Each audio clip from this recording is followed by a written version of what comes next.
I found out recently that my broadcast partner at New Bedford Cable Network is a big fan of the NFL draft. And since the draft starts today, I asked Joe Cabral to join us. So, Joe, thank you so much for being on the show. Yeah, Pete, it's my pleasure. Love to talk sports in general and love to talk NFL draft. So, I don't follow the draft closely, except for like the first few in the first round.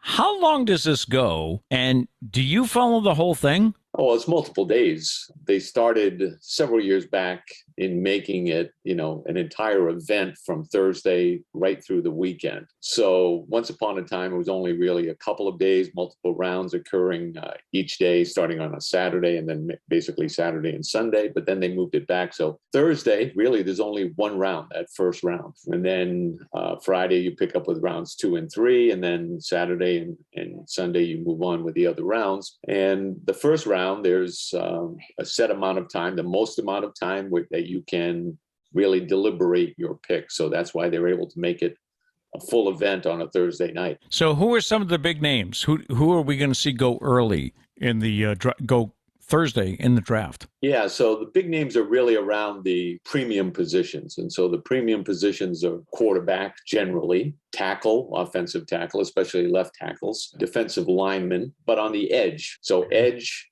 tackle, cornerback, quarterback, of course, and wide receiver. Those are really the premium positions. And it's all based on what salaries look like in the NFL today. So down the road, you're paying premium for these players. So you try to get them in the draft if possible, because it allows you to have some cost control. Does it vary from year to year? I mean, is this a big year for quarterbacks or running backs, or does it? I guess it's supply and demand, right? Yeah. And I mean, obviously the premium positions don't change from year to year, but the availability of players within those positions does change. So last year, for example, you remember quarterback was a premium position where there were a lot of quarterbacks taken early. This year, quarterback really is not expected to be a position where there are a lot of early picks very late. And all of the quarterbacks are more projections than what you saw certainly last year, where teams felt a lot more confident in the players that were available. How do you feel the Patriots will do this year? There'll be quality players available. But remember also the Patriots'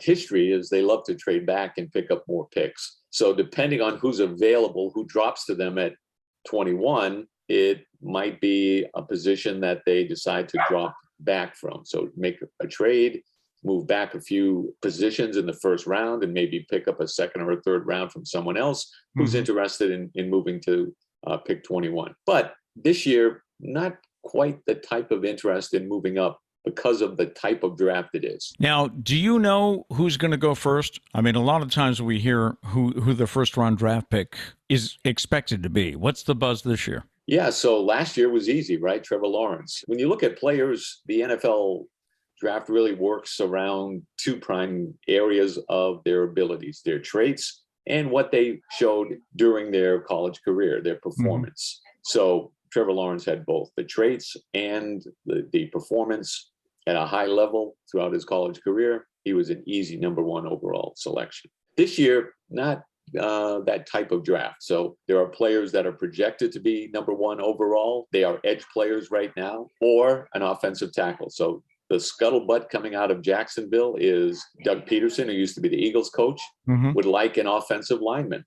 And a gentleman by the name maybe of Ike Ekwonu. So Ike Ekwonu is out of North Carolina State, just a physical specimen, would be a left tackle that maybe could play at a different position, a guard his first year, and then move to left tackle eventually. Their ownership is favoring Aiden Hutchinson, is what we understand, who's an edge player out of Michigan, who's considered by most to be the number one overall pick. But we're also hearing that their GM, Trent Baalke, likes a different edge player, Trayvon Walker out of Georgia. So yeah, look for one of those three players. I was going to ask, with all of these mock drafts that we have and so much coverage, you told me you listen to many podcasts to find out about draft info. Is there room for many surprises anymore? Yeah, sure. There are always surprises, and surprises develop because mock drafts are not what really we see in NFL war rooms or what teams value. So you always see surprises. Sometimes they work out, sometimes they don't. And then another element of what can create a surprise in the first round is obviously a trade. Someone values, let's say, a quarterback. Let's say the high traits quarterback, Malik Willis out of Liberty, is valued by someone, and they really feel a team that needs a quarterback, maybe Seattle is already in position where they could probably get Malik Willis, or some other team that thinks Pittsburgh, for example, who doesn't really have their long-term solution at quarterback now that Ben Roethlisberger is retired.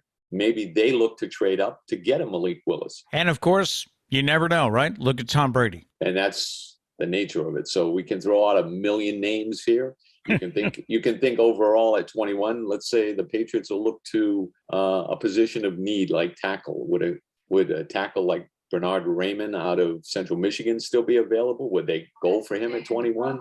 Would they think about linebacker Devin Lloyd out of Utah? Or maybe they evaluate someone like Quay Walker out of Georgia higher than most draft evaluators do and pick him there. And then if players drop, all of a sudden you're in a position thinking I'm at 21. I never thought this player would be available, so we have to take him. Someone like maybe a safety, Kyle Hamilton out of Notre Dame. Well, I know you'll be glued to it, right? You like this stuff. Yeah, I like it. So at least for the first couple days, I watch a lot of it. Then after that, I basically follow it on Twitter or on a live feed. It's interesting stuff. I just like sports, as you well know. And we've been doing it together now for several years at New Bedford Cable Access. So we do them all and enjoy them all. So this is just another element of sports that I enjoy. Well, Joe, thanks for joining us, and you have fun with the draft.